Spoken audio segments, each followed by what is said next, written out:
Hello and welcome to my channel.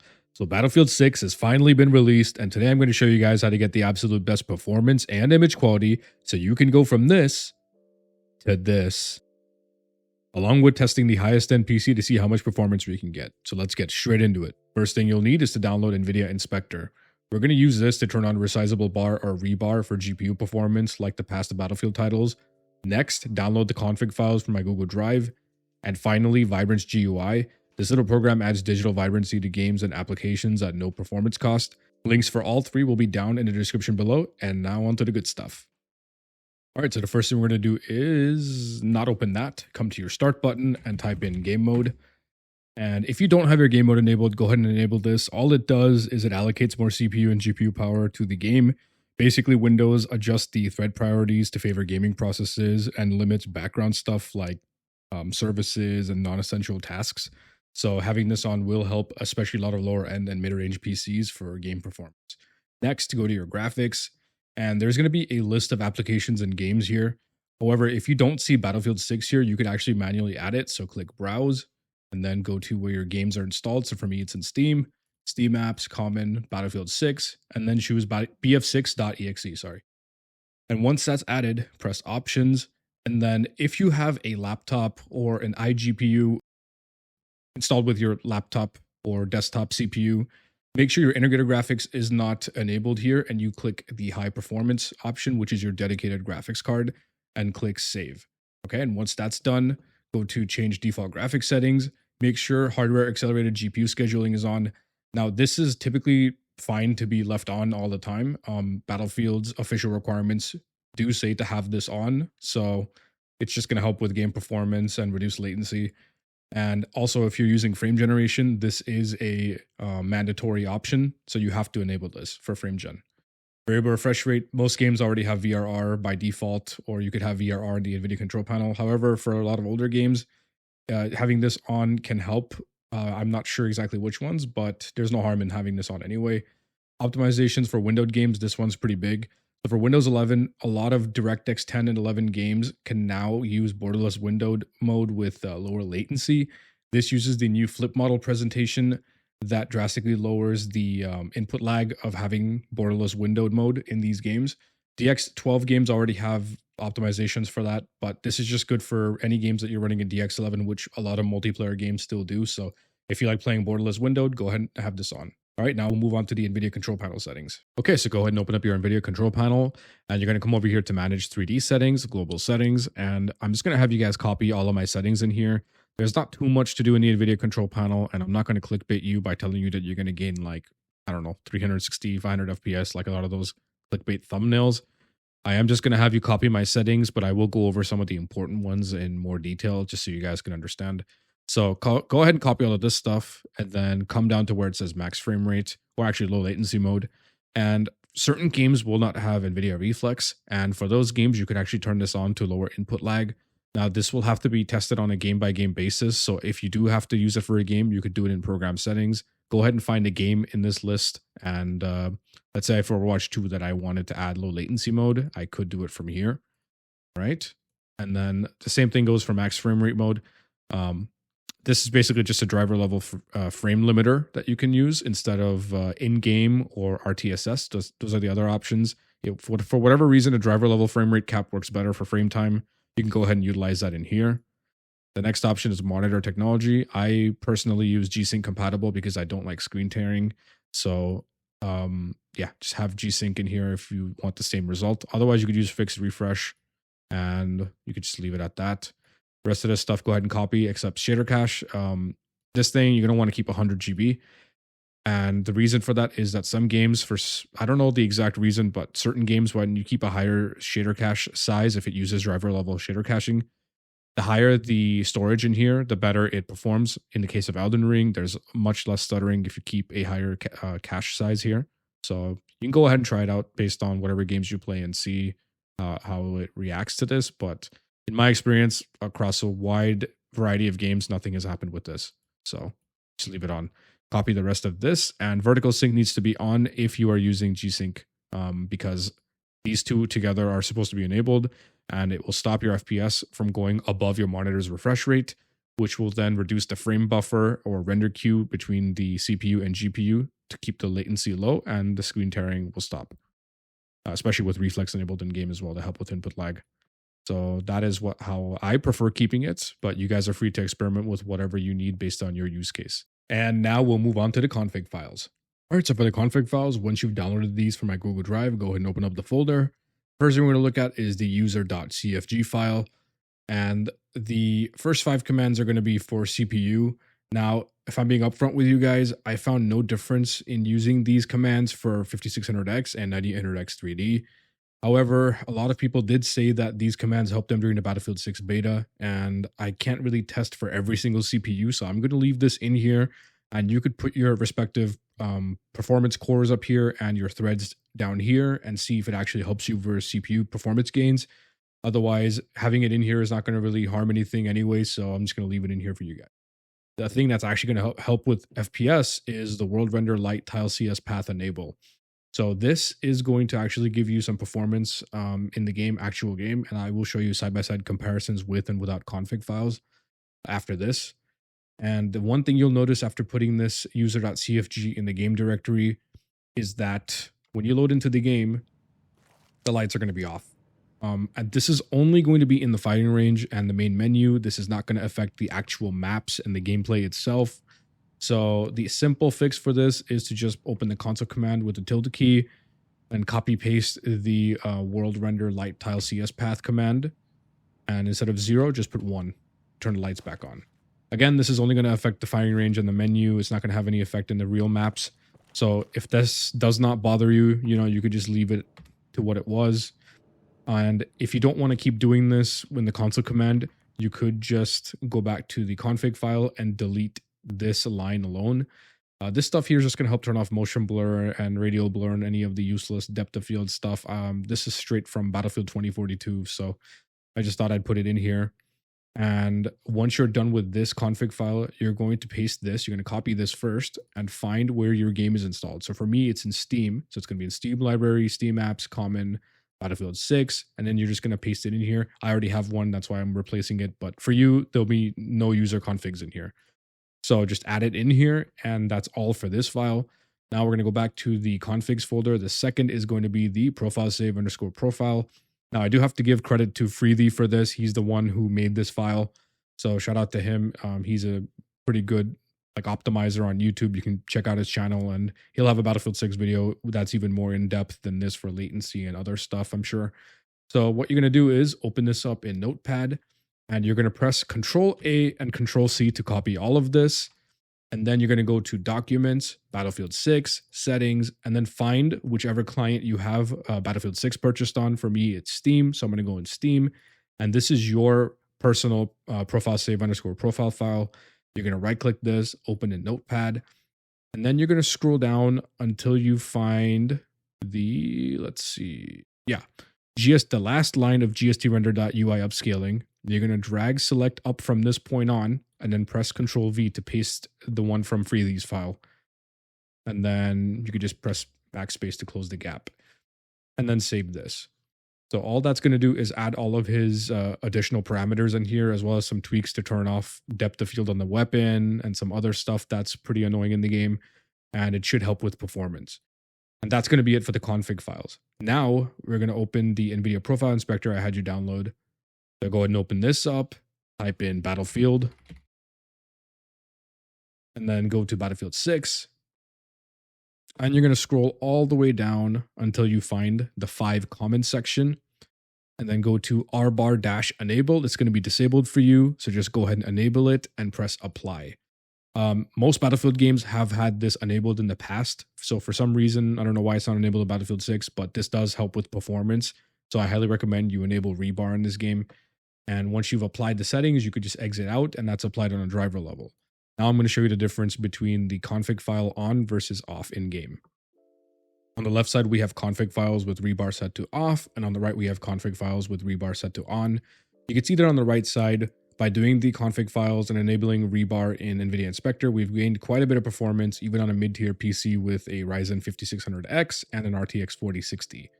Now, the performance gains are pretty nice for this PC, but I can't guarantee that you'll get the same performance gains or maybe you might get more or less. It depends on your parts. Everyone has different PC parts, right? So for the effort though, it's pretty good, especially for a mid-tier PC like this or other low-end PCs or laptops trying to play the game. I highly recommend you follow the steps, and for whatever reason, if you don't want to use the config file or you don't need ReBAR enabled, you can just go back and disable it and delete the user.config file, and you can go from there.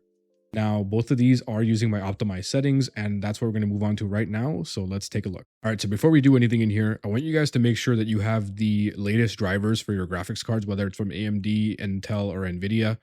And once that's done, go ahead and open up the game, come to the settings, go to graphics, and then come over here to advanced first. These are all going to be preference-based. Sharpness, I like to keep 100. And these two you could set by yourselves. We'll look at the optimized settings a bit afterwards. But first, we're going to look at the advanced settings.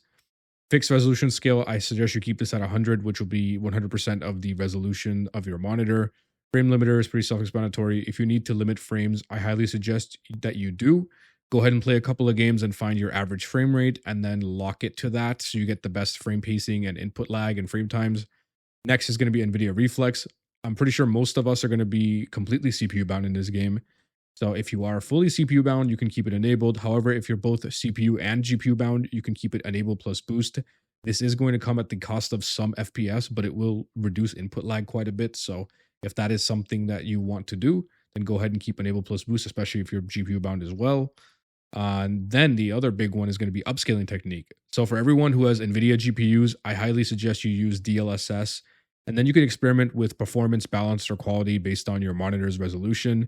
I am on 1440p and I prefer playing with performance because it's the transformer model, which does look very good even at performance. However, if you want a little better image quality, you can move up to balanced or quality. It's completely preference based on your PC parts and how much headroom you have on the GPU. But going down to performance is going to give you the best mix of image quality and performance. The other upscaler is going to be FSR. Now, I'm not sure if FSR 4 is in the game because I don't currently own an AMD GPU, but if it is, then of course, as an AMD user, you should use FSR 4 for the best image quality. Same thing applies here. Experiment with performance, balance, and quality based on your resolution.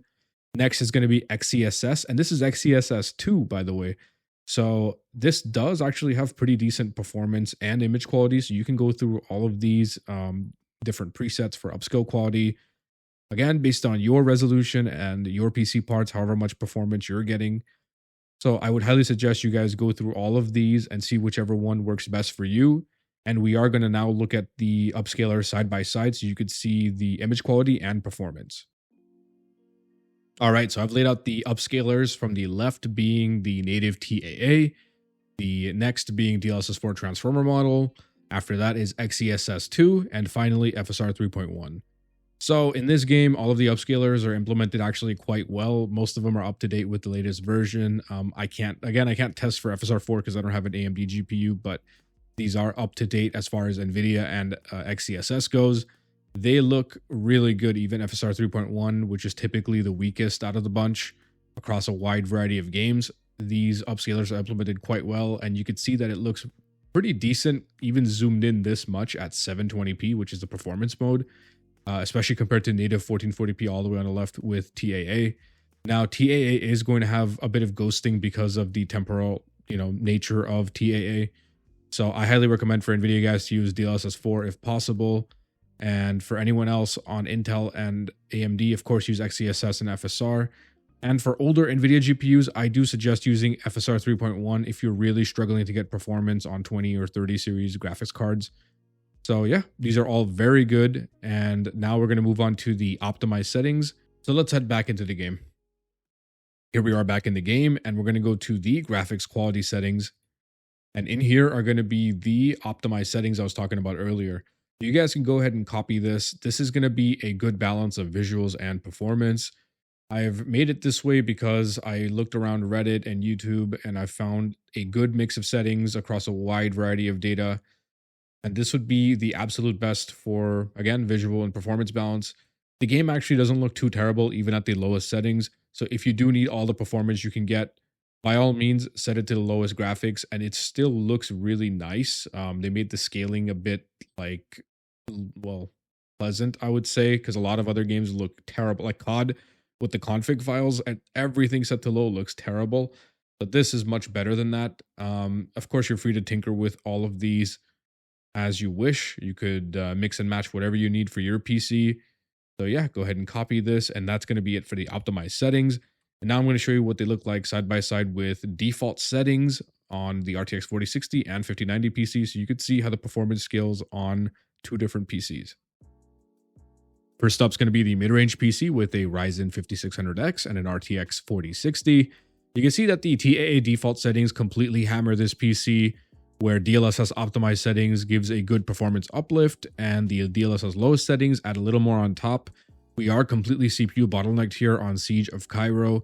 I did use a portal map for this test because I didn't want to upload the 10th firing range video where you could see nice performance scaling, but it's not indicative of an actual game. So this would be a much more realistic scenario, if not even the heaviest scenario I've seen so far. We have to do a little more testing, but yeah, this is pretty heavy. The RTX 4060 can edge a little more FPS, like probably up to 120 if you have a more powerful CPU and around smaller maps. Yeah, it's pretty good. Like the performance uplifts are very nice, and doing the config files, ReBAR, optimized settings, it's a good bang for your buck for a mid-range PC like this. And now let's take a look at the 5090 PC. Here it is, the 9800X 3D and RTX 5090 PC. So this one caught me by surprise. This Cairo C flag is very, very heavy because even the 9800X 3D in this part struggles to go over 250 FPS. Now, there are many parts of other maps and even this map where you can go up to straight up to 300 FPS. And it does provide a very good playing experience, as you would expect with a PC of this caliber. And for those of you who have similar parts or even the exact same parts, if you're not getting the kind of performance I'm showing you on screen right now and you do require PC tuning services, you could hit me up on Discord. The tag is going to be on screen right now. We'll go over your CPU, your RAM, your GPU, the BIOS, Windows deep loading, go over undervolting and overclocking to get you more performance in Battlefield 6, Marvel Rivals, Black Ops 7, whatever game you're playing. And this also goes out to anyone with any PC or laptop. If you need help stabilizing your PC by undervolting, or you just want more performance by overclocking, again, hit me up on Discord and I'll get you sorted out. And now we're going to move on to VibranceGUI and I'll show you what that does in game. All right, so if you did download VibranceGUI, go ahead and double click to open it up. It's just going to be this one exe, so you could put this on any drive and kind of forget about it once we're done setting it up here. And when we do set it up, you're going to want to make sure that auto start VibranceGUI is checked, affect primary monitor is checked, and never change resolutions is checked. So basically what this little program does is it adds digital vibrance to any application that you choose or game. And instead of having to go into the Nvidia control panel, which is what a lot of people do, and then adjust desktop color settings and putting digital vibrance to 100 or whatever your preference is, this is kind of bad because it makes your entire Windows oversaturated, and you'd have to turn it on and off every single time that you wanted extra color saturation. But now you have this little program you could use. You could add any game or application you want in here, and basically you could just adjust the color on a per game basis now, which is pretty genius. And I do just prefer adding like 10% more color to Battlefield 6. It's already a pretty good looking game. But other stuff, maybe like Call of Duty, which is pretty bland looking, you could add more saturation to, it helps with visibility, especially for me. So the way you do it is you could launch Battlefield 6 and add it here. The process bf6.exe will be in here, or you could add it manually by clicking add manually, and then find out where the find where your game is installed, essentially. So mine's in Steam again, Battlefield 6, and then you can bf6.exe, press open, and it'll be right here. So because we have auto start on, every time you turn on your PC, it's going to be in your tray like this. So you actually don't have to do anything. It's just going to be there all the time. And once you set it, whatever your preference is for vibrance level in here, it's done, right? Until you want to add another game, or you can manually close it and open it again if you'd like. On the left side, we have VibranceGUI set to off, and on the right, we have VibranceGUI set to on with 70% digital vibrance. You can see that the game looks much more colorful and everything just pops. Now, I would not take this up to 100% because it would look kind of, I don't know, oversaturated, especially for a Battlefield game. But adding a 10 to 20% or whatever your preference is based on your monitor's color gamut does help the game look a bit better, in my opinion, with the colors popping. It's a lot more appealing. It does help with contrasting and visibility a little bit because this game does have visibility issues at the moment on some maps. So I just thought I'd show you guys this because it is a lightweight little program. It's free and it does not have any performance costs like Nvidia filters, which I think those are not working anyway. But yeah, if you just want to add color, then use VibranceGUI. It very noticeably makes the game look more appealing, at least in my opinion. I know that's highly subjective, but again, it's a free tool if you want to use it. So there you go. And yeah, that's going to do it for this video. I hope this guide was able to help you guys out.